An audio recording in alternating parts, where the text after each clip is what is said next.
Alrighty, hello every folks, and good morning. Welcome to another edition of Know Your Tic Tacs. Today we talk about the samurai. We talk about this one over here. This is basically the original Dark Knight for the PS1 version, more or less, and now for Tic Tacs, being the sort of like hybrid MA and physical fighter kind of thing. We've got the heavy armor, we've got the interesting swords, we've got the sort of interesting abilities that also potentially might break those swords. But essentially, this is a sort of master of everything type of class, and has all the goodies to go and back that up. Now, it's worth mentioning that the Iaido abilities are going to be determined by your MA, which means that if you decide to go build them for that, well, that ends up helping quite a bit.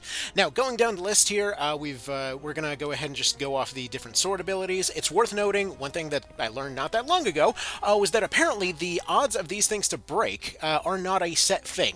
For the longest time, I kid you not, for like 2 decades, I was thinking that when it came to the break odds of these things, that it was just like a flat rate whenever it was being used, because that's the way that Knight of Lotus did it back in the Game Boy Advance. There's no reason to think there's any correlation between those two in particular. It's just like when it came to usabilities, a lot of games of this particular ilk, as it were, have a tendency to, use sort of similar mechanics, and so when it comes to something breaking, I assumed it was just like a flat chance to break, like 10-20% or something.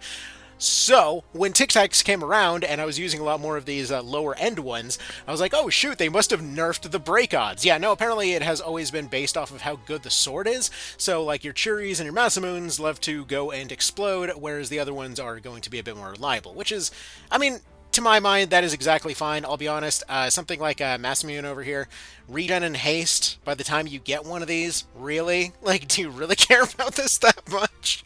But let's go down the list here. So we start off with Ashura. This is going to just be sort of an AoE little slash attack. Just exactly what it sounds like. Your unit turns into a blender. Fancy.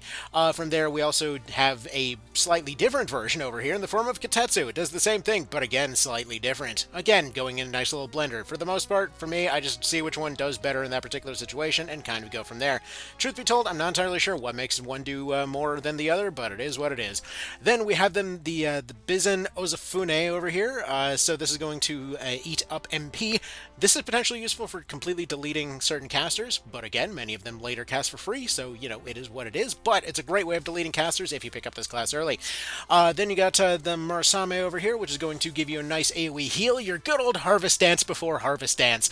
It's neat, it's good. It's a nice little AoE heal, a bit more convenient than many of the other ones out there, because none of these abilities have any charge time. They go off instantly, and they're decently powerful. So personally, I would use this over a White Mage any day, but, you do you. Then you got the A&M over here, which is going to give you a chance to inflict slow. Neat.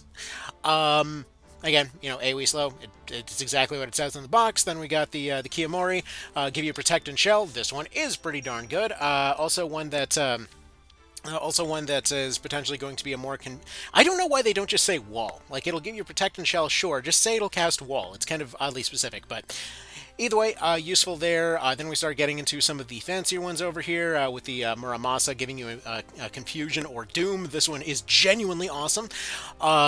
Because, the confusion status is great. Usually you would rely on something like the Dancer for mass confusion, and this allows you to just go inflict it right away. So, good stuff. And the addition of Doom is one of the few cases where it's kind of a welcome addition to something. Then we get the Kiku over here. This is going to give you a straight line. This is a Samurai and Mime's best friend, because the Mime does not have a chance to break that sword. And so, for example, if you set up a Mime, you cross them together with your Samurai, and then you just have them use their line moves to go and crisscross through an entire group. That absolutely slaps. I love using that combination. And additionally, you can steal a bunch of these around chapters 3 and 4. So, or rather, I guess all of those are going to be in Chapter 4 now that I'm thinking back on it. But still, you can steal a decent pile of these. So I know that I personally was using that combination all game, and they didn't break fast enough to run out of that pile before the game ended. So, it works. You can also pick up more later. You can also do the old thing of having ninjas throw them at you. But personally, I just could not be bothered for that level of sweating for this one.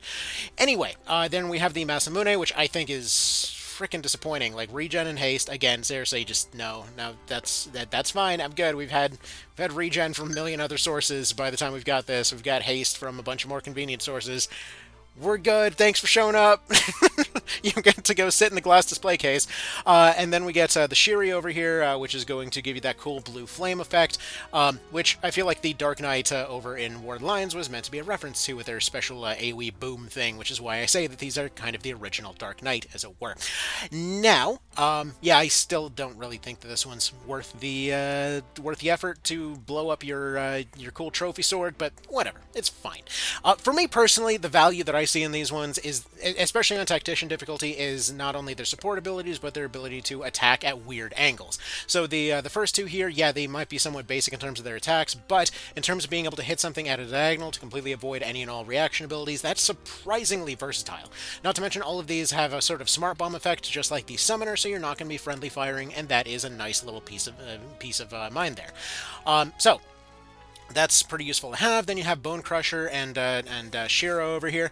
So Bone Crusher is interesting. It's basically a case where if you have a caster that is regularly getting knocked into critical whenever they're going and being hit, you should put this on them and just watch them as they deal 300s with a staff.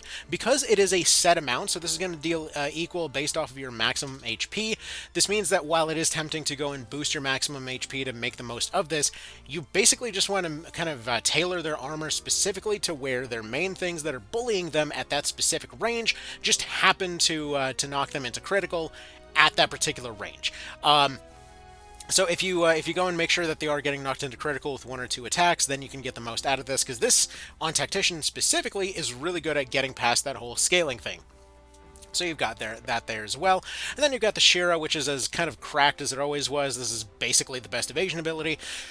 Changing your parry rate up to whatever your bravery happens to be, and this character with the lowest bravery on the team still basically never got hit by anything, and it just kind of goes up from there. It's the reason that Elmdor has such a freakishly high evasion rate, and why repeatedly threatening a vampire is just a funny meme that allows you to actually get some benefit this time around. Well, not even this time around, it always did, but you can basically talk him down to the point that you can actually steal his stuff. Truth be told, it's one of these cases where I could not care less about the actual Genji gear. It's kind of whatever. But honestly, the fact that there's a point to threaten a vampire with death threats is there. It's a hilarious, just funny thing to me. Anyway, from there we have Equip Katana. Sure, why not? I guess if you just don't want to weeb out in class, you got that there. Double Hand is the better one, though. Double Hand is the one that allows you to go and essentially boost the power of any one-handed weapon. It makes katanas a lot more viable, and it also allows you to potentially do things like heavy spears or whatnot. So potentially, this is really useful on a lot of weapons, so there's that. It's kind of like Attack Plus, but it also depends on the weapon and whatever else. Far as I've seen, you seem to get more out of this as long as the weapon is viable. And then from there you get Swim. It's weird how we have all of these cool mechanics and suddenly they're like, yes, me in my heavy armor on a thing that's not really known for doing boats that much. I swim though. This feels like it was meant for the ninja and they just kind of got them backwards at some point. Also, very random alarm going off in the background. Sorry about that. Because, yeah, you got the ninja over here with their ability to walk on water, and it almost feels like this was originally supposed to be on them, and they're like, shoot, they already walk on water. Sure, I guess the samurai swims then. They're under the ninja or something? I don't know. Maybe they're looking up. Maybe they're a little bit on the pervy side. Who knows? I don't know. This isn't really that useful. But it just allows them to swim and do their usual stuff in deep water. It's one of the more oddly specific things on the movement pile. It's just kind of there for, I would say, flavor, but I genuinely don't see what the hell they're doing with that. Like, they're a heavy armor class, and historically, they didn't really leave. Like, being locked to Japan was their thing. They did not want to get on the water, so why are they the ones swimming?